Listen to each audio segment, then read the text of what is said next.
Okay, all right. We are now set with our audio balancing. Now, what we have to do is begin shooting our podcast.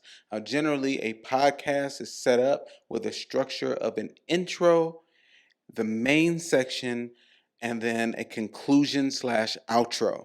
And so we want to be able to make sure that we are identifying those within the name field of the record voiceover tool, just so when it is recorded, when you or your editor goes back to it, it will make it that much easier to be able to locate your content and get right to editing for an efficient post-production. Right now, let's get started with the intro section. After completing your intro, you can listen back to it, see how you feel, and if you need to make another one, go ahead and identify it within the name section as intro 2, intro 3, and so on, so that you know the different intros that you've created and they can be identified easily during editing. After finalizing your intro, we can then move on to creating the main topic. And so you always remember to write that down within your name section so that you can be able to keep up with these during your editing process. It'll make it so much easier if you follow these simple steps. Now we've completed the main topic with our host or by ourselves, and now it's time for us to wrap up with a conclusion of thought and an outro to tell our guests what we would like for them to do next, also known as a call to action. All right, great. So you were able to set up your podcast production space on your own.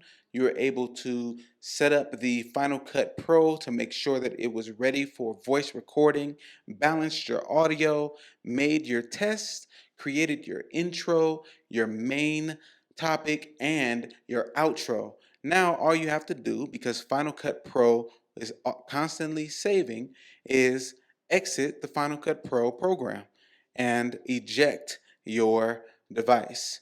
I'm so glad that I was able to walk you through this process. My goal was to make sure that it was as detailed and as clear as it could possibly be to make sure that you could utilize all of the equipment within the space and set it up yourself to be able to have a professionally sounding production between yourself and your host so that your audience can have a great experience. The next step is editing. And this can be a lot more technical, and if you have the skills to be able to do that step, then I say go for it.